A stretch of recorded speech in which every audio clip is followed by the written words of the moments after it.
What is a screening? A screening is a procedure, usually a series of tests, which ensures that a candidate has the skills and will undertake the course or job that he applied for before actual employment. It is done from a flight school to make sure that the candidates have the capabilities to successfully complete the ATPL course and that they possess the personality traits of a professional pilot, a characteristics very much required from an airline point of view. Usually is completed within 1 or 2 days.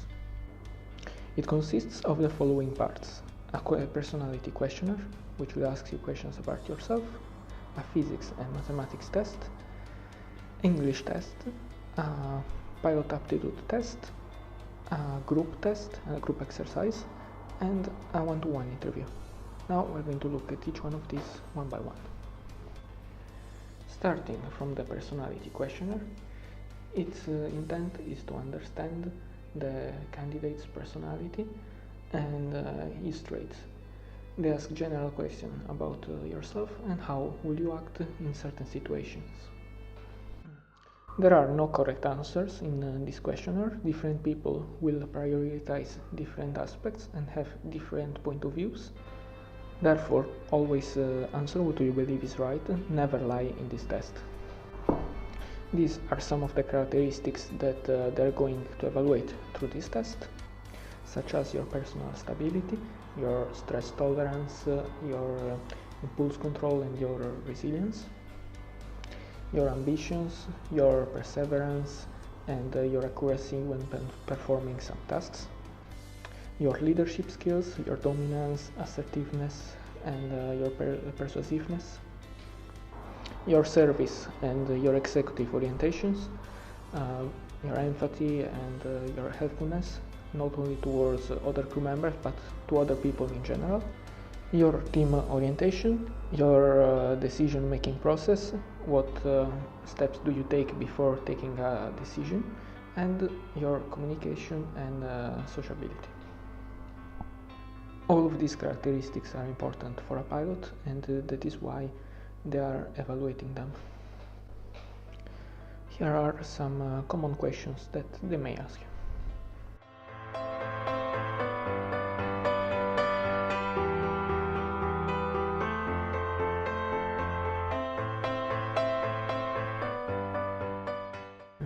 Proceeding to the physics and mathematical test, both of these require some basic knowledge about the subjects, but you will not find any extremely complicated problems. Most exercises you will finish them within 1 or 2 minutes. Usually there are 2 separate exams of 1 hour each, containing about 20 to 30 questions. These are the topics that will be covered on the mathematical test and that you should revise: the equations, expressions, trigonometry. They ask a lot of trigonometry and it's very important for pilots, some basic algebra, basic geometry and some mental maths exercises. I heard that in some schools that they do not allow the student to use the calculator, so you should practice a bit of mental mathematics. And here I give you some similar questions to the ones that they are going to ask you. You can use them for practice, of course. Here are the topics on which the test is going to be about, starting with the standard international units, then the laws of motion, the kinetic and potential energy, the mass and weight. They're going to ask a lot of mass and weight, and lastly the power and work. Again, here are some questions similar to the ones proposed by the flight schools.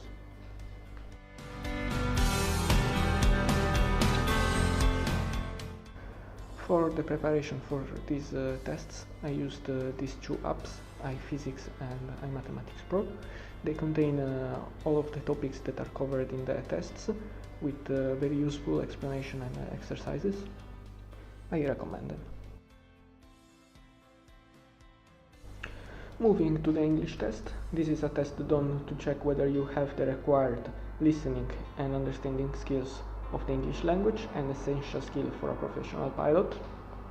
As the whole training is done in English, usually it is done in the school, although some may ask you to bring an English certificate, such IELTS, Cambridge or else. And of course the test may vary between different schools and different countries. The one that I will describe is the one that I had performed for my ATPL screening. It was performed inside of the school and consisted of a simple questionnaire divided in the following sections.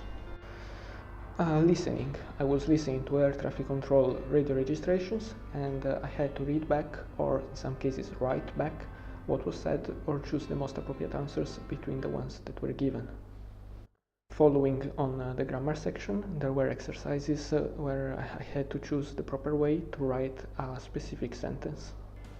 Lastly, in the speaking section, I had an image in front of me and I had to describe the situation that was shown.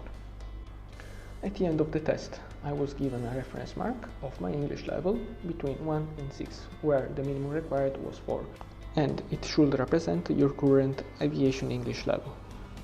Some flight schools also provide English classes for the ones who need it.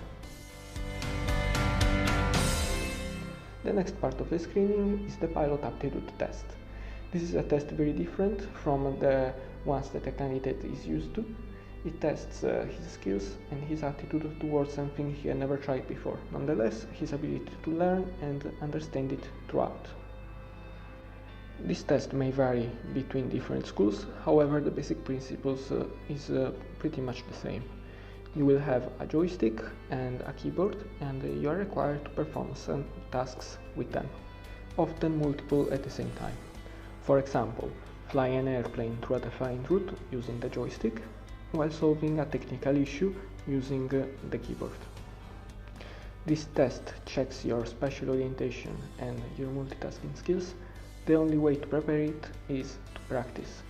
I personally used an app called Sky Test for my preparation, and it contains exercises very similar to the ones I saw in the screening.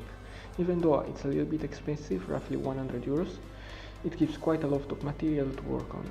I found it very useful and I recommend it for you. In some flight schools you will also perform a group exercise together with the other candidates. This will help the examiners to see your teamwork and leadership capabilities. You will be given a fictional situation and one or more problems to solve. Each of the candidates needs to give ideas, and together you need to make a plan of action as a team. As I said, the examiner will notice your leadership and teamwork capabilities. This one is an example exercise similar to the ones that are given in the flight schools.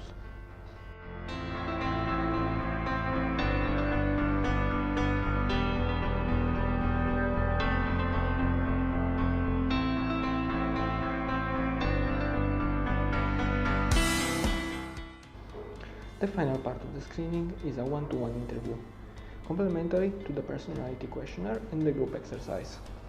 The interviewer will most likely be a psychologist who will ask you questions about yourself, your experience and your ambitions. The questions will focus on the same topics as for the personality test, with the only difference that this time you will have to give real-life examples on how you believe you are like you are answering. For example, do you believe yourself as a leader? Can you give me an example of a time you led a team? These will be the kind of questions you will be asked. I suggest you prepare yourself before the interview and write down some of your real-life examples that demonstrate you have the skill of a pilot. These are some common questions you will be probably asked.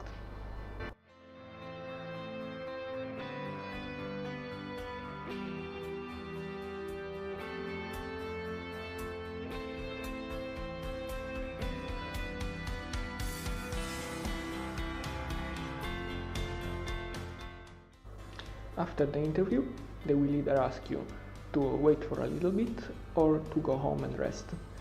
They will contact you the day after, depending on the school. Either way, you will receive a feedback on how you performed and of course whether they accepted your application or not. They will give you a full list of your strong points and of the ones you should still work on. For example, the candidate showed very good leadership skills but need to improve his persuasiveness, an important skill for a professional pilot.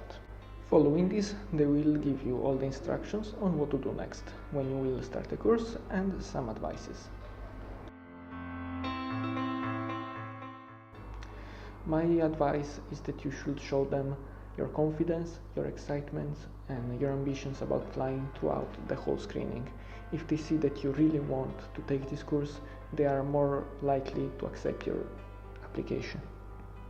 You need to show them that you are able to undertake this course and that you have a high potential. Everyone has a few weaknesses. They will not be the deciding factor.